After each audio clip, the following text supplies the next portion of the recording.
ขึ้นแล้วบัดนี้ค่อยๆเด้อนั่นเนาะ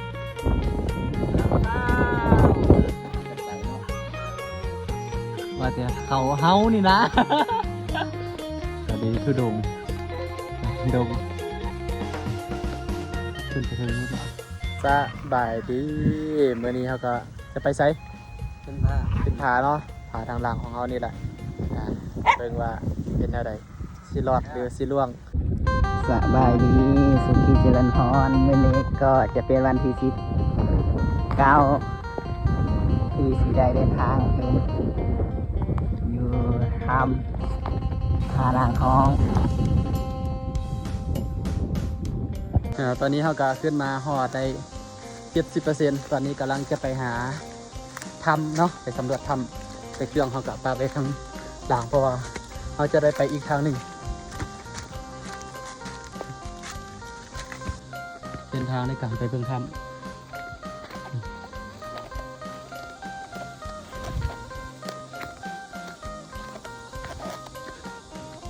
ขึ้นไปเทิงคุณเนาะผ่านวันนี้ก็ถือว่าขึ้นมาใครจะหอดปากถ้ำแล้วจะเอาให้เบิ่งส่วนทางหน้าของเขานี่ก็จะเป็นเทือกหินเป็นหน้าผาที่พาไปเบิ่งถ้ำเทิงนี้มันจะมีหินอันนี้เนาะหินแก้วหินอันนี้หินน้องฝานป่ะ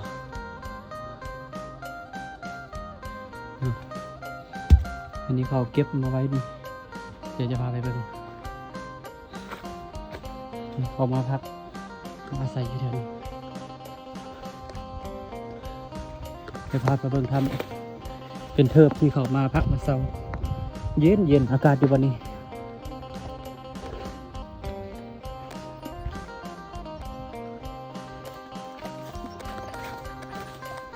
นี่มาก็ขึ้นมาเดี๋ยวจะพาขึ้นเบิ่งทำตอนนี้ก็กำลังปีนขึ้นเนาะโอ้ มีน้ำย่อยตลอดโอ้ มีน้ำกินซุ่มอยู่ตลอด มีน้ำหยดลงน้ำใสๆมาขึ้นบ่ได้เนาะหาพี่ไทยมีวิธีขึ้นเอา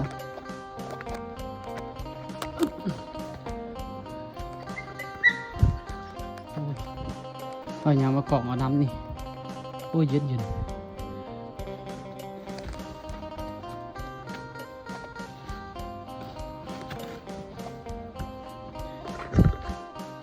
โอ้โห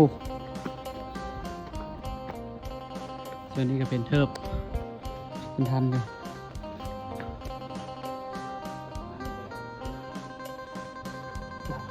ทางลุมโอ้ มีน้ำใสตลอดเลยน้ำยอดลงตลอดเลย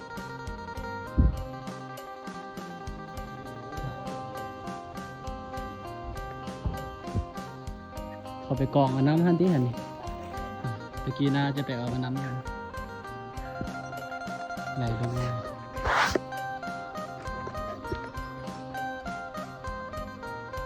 เดี๋ยวจะพาขึ้นเดินทางใน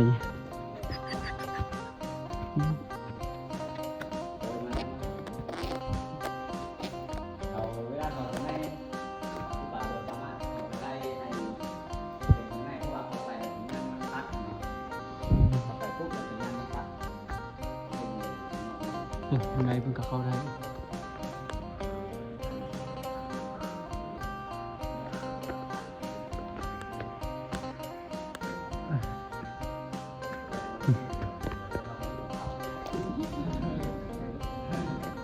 เรื่องเดิมวันนี้จะมีน้ำออกตลอดนี่น้ำตกลงมาไปเทิงกัน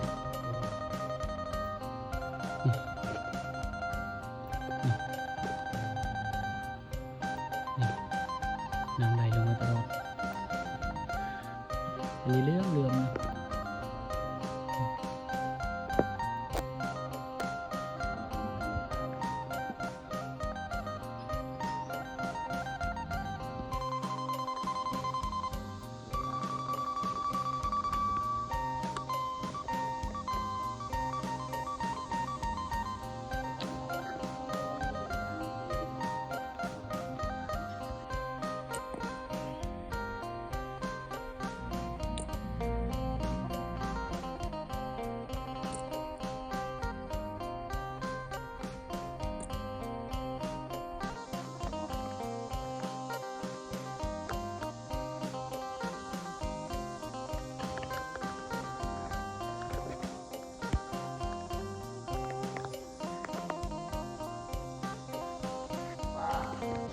นี่ก็ถือว่ามาฮอดจอมผาอันน้อย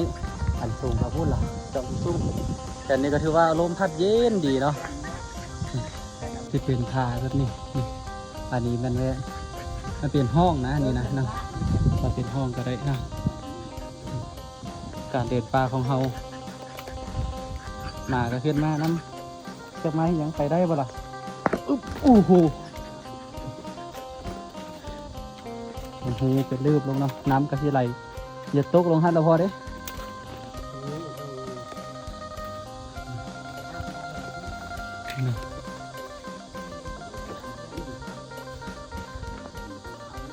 โอ้ตัวนี้อยากหลายร้อยปีแล้วนี่นะโอ้ลงลุ่มคือสิเป็นน้ำเนาะ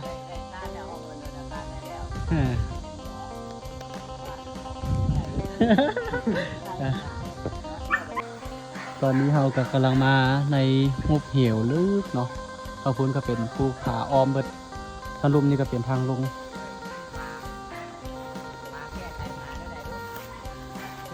ยากแล้วมีแต่ว่าให้มันกลับต่อไปมันก็ไปบ่ได้เด้โอ้วันนี้มันเป็นหุบเหวลงเลยเนาะ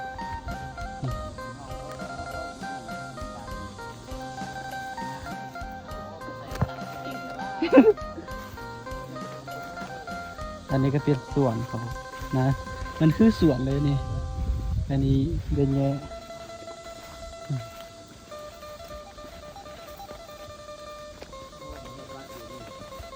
โอ้คักไว้เนาะหลังบดแท้ล่ะนี่บางเบิดเลยนี่โอ้เขาหากันมาเนาะมึงตัดไม้นี่นี่อยู่หุบเหวเลย ตอนนี้กำลังลงเหว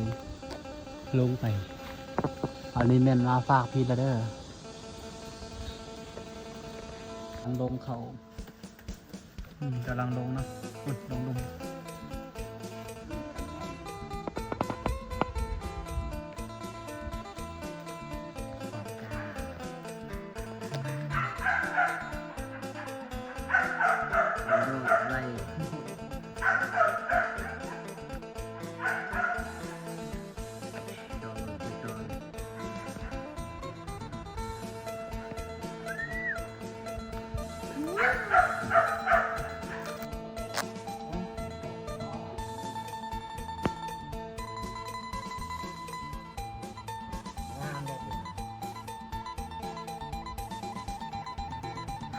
หุบเหวเป็นทำไป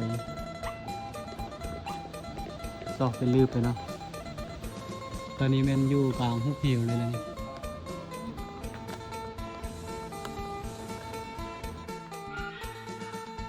กำลังลงยาก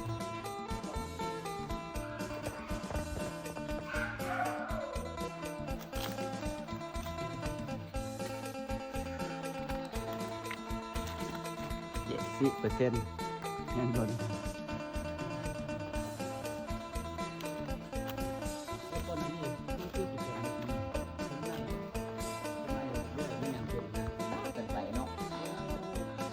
ว่าแต่เขาเฮานี่นะ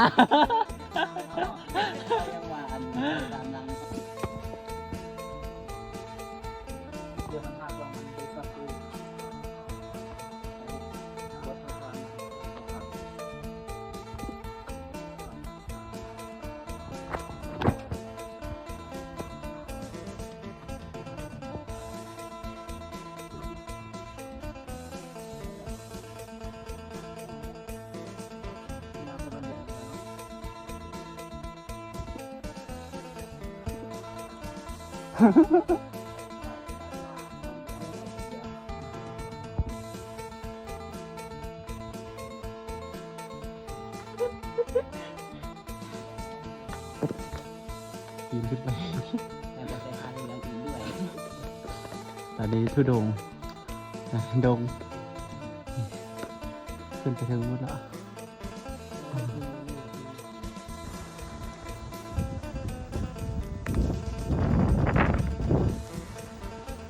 จอมภูผานางห้องกำลังขึ้นไปนะว้าวไม่เห็นแล้วเลย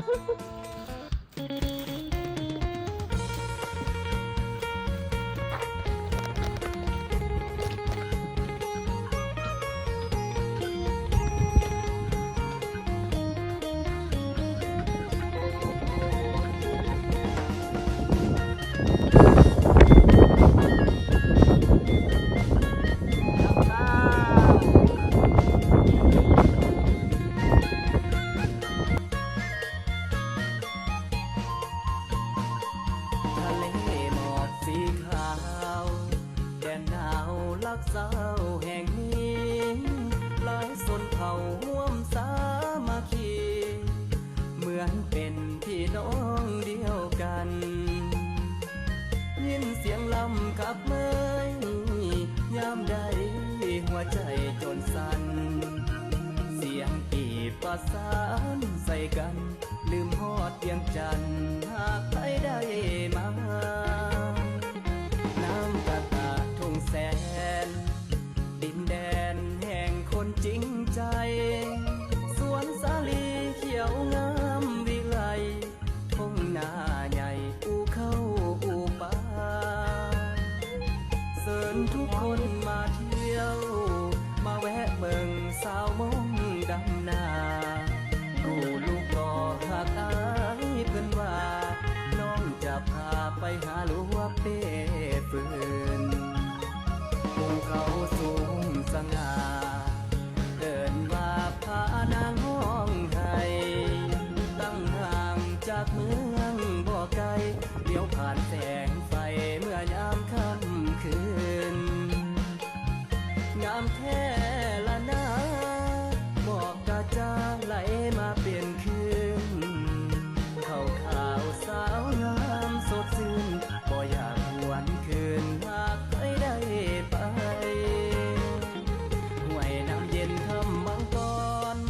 มือพักผ่อนสวนไปเที่ยวชมป่าไม้เขียวงามอุดมสมเป็นเมืองคนจริง บรรยากาศช่วงเช้าตื่นขึ้นมาต้มมีกับย่างถงเดียวพี่น้องเอา5 คนว่าจังไดจังหวะนี้ เขาแรงไม่แหม่ว่าดูดีว่า เราขึ้นมาส่งเขาเลยเด้อวันนี้เรากำลังจะปักทุงนะปะปายจีวรนี่เห็ดเป็นทุงนี่กำลังตั้งขึ้นไปเอาเข้าบ่ละ บอลใหญ่ๆเนาะเอาทูไป การไหวอยู่มันมีหอยอ่ะมีแต่ข้าวมัดบ่อยมัน มัดขึ้นมัดเป็นคันเป็นสั้นไปบรรยากาศตอนเช้าก็ถือว่าสวยงาม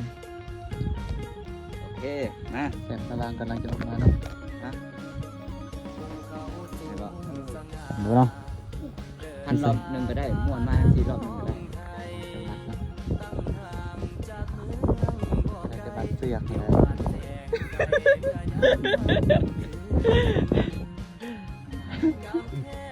อ้าวขึ้นแล้วบัดนี้มาค่อยๆเด้ออืม วันนั้นเนาะ ขึ้นเถอะไปถึงจับเสยแล้วไหมมันนักเติบได้ฮะบ่ไหวได้ตาขึ้นแล้วเอาสวยๆกัน